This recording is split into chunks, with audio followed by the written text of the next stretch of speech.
नमस्ते बच्चों, आपका हमारे YouTube चैनल पर स्वागत है। बच्चों, मैं स्टेनो सॉल्ट एंड डिक्टेशन बोल रही हूँ। आप लोग लिखिए स्टार्ट। सभापति जी, मैं आपको धन्यवाद देती हूँ कि आपने मुझे बोलने के लिए समय दिया। मैं आपको बहुत पीछे की तरफ ले जाना चाहती हूँ। जब हमारे देश को स्वतंत्रता मिली तो गांधी जी ने एक नारा दिया कि जब तक हमारे देश में छुआछूत नहीं जाएगी तब तक हमारी स्वतंत्रता अधूरी है। उन्होंने जब तक वे जिंदा रहे हर जनों के लिए कार्य किया। हर जनों के साथ बहुत अत्याचार होता था, बहुत छुआछूत होता था। उन्हें मंदिरों में नहीं जाने दिया जाता था। उन्होंने हर जनों को हरिजन नाम दिया, केवल इसलिए दिया कि सभी हरि की संतान हैं। सारी दुनिया भगवान ने पैदा की है, इन्हें भी भगवान ने पैदा किया है, तो इन्हें अलग क्यों माना जाए। इसलिए उन्होंने हरिजन नाम दिया। लेकिन यह दुख की बात है कि हमारे दूसरे भाइयों ने हरिजनों की परिभाषा कुछ और कर दी है। वे समझते हैं कि जो हरिजन पैदा हुआ है वह कोई दूसरा इंसान है और हम दूसरे हैं। मेरे कहने का तात्पर्य यह है कि जब तक हमारे यहाँ से छुआछूत नहीं निकलेगी, जब तक हर जनों को आदर सत्कार नहीं दिया जाएगा, तब तक हर जनों के लिए स्वतंत्रता का स्वप्न अधूरा ही रहेगा। मैं नहीं समझती आज जो हम चर्चा कर रहे हैं उससे तब तक कोई लाभ होने वाला है तब तक कि हर जनों के लिए जो हमारे कार्यक्रम या विधान हैं उन पर पूरी तरह से कार्यान्वयन नहीं होता।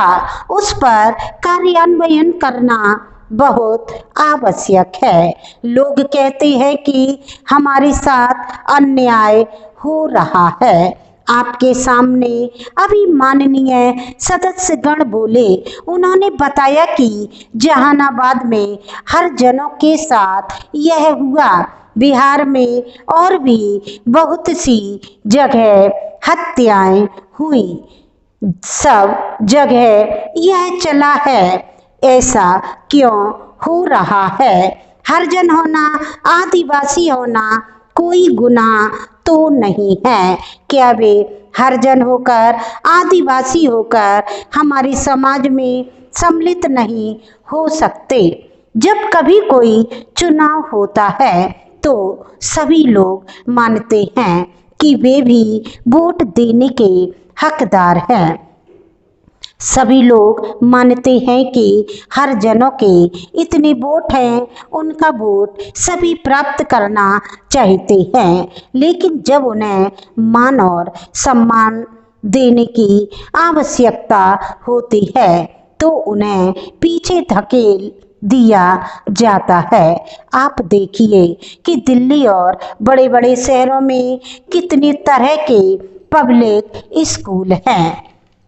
सभापति महोदय, आप हरिजन को अपने बच्चों को प्रवेश दिलाना होता है तो बड़ी कठिनाई आती है। हरिजनों के बच्चों को कॉलेज में दाखला नहीं मिलता। जो सर्टिफिकेट वे स्कूल में देते हैं उसे कॉलेजों में नहीं माना जाता। दूसरा सर्टिफिकेट माना जाता है।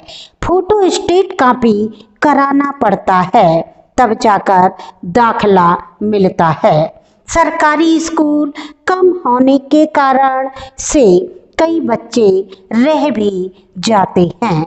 हमारे जो पब्लिक स्कूल हैं और सरकारी स्कूल हैं, इन सब बच्चों में बहुत भेदभाव किया जाता है। इससे भी हरिजन लोगों में भयानक स्थिति पैदा हो गई है, क्योंकि पब्लिक स्कूलों में धनवानों के बच्चे पढ़ते हैं जो हमारे हजारों रुपए महीना फीस दे सकते हैं। मैंने वहाँ प्रश्न भी किया था कि पब्लिक स्कूलों में हरिजन और आदिवासी बच्चों के प्रवेश का प्रतिशत तय होना चाहिए। अगर हरिजन बच्चों को भी पब्लिक स्कूलों में पढ़ने का अवसर मिलेगा, तब तो बराबरी ही हो सकेगी, अन्यथा भेदभाव बना रहेगा। इसलिए सरकार को चाहिए कि पब्लिक स्कूलों को अपने हाथ में लें, जिससे कि सब बच्चे मिलकर एक साथ पढ़ सके। अमीर और गरीब सबके बच्चे एक साथ पढ़ सकें। इससे जाति पाति भी दूर होगी। जब तक यह नहीं होगा, तब तक हरिजन बच्चों को आगे बढ़ने की सुविधा नहीं मिलेगी।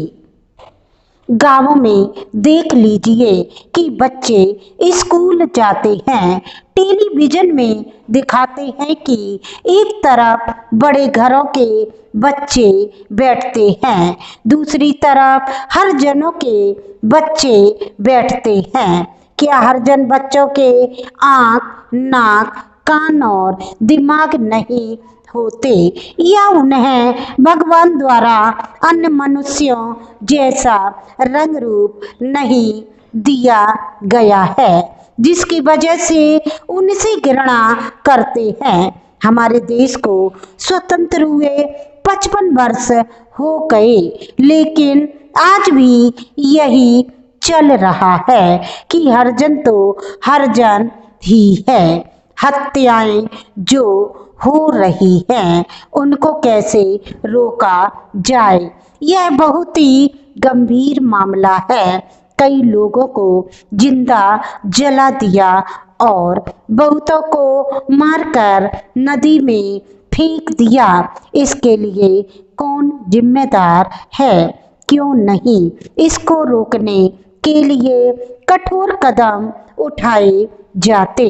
यहाँ पर यह निर्णय अवश्य होना चाहिए कि महिलाओं के साथ जो अत्याचार हो रहा है, उनको किस तरह से कम किया जा सकता है। दिल्ली में अखबारों के जरिए और वहाँ जाकर भी हम देखते हैं कि किस प्रकार बहनों के साथ अत्याचार हो रहा है।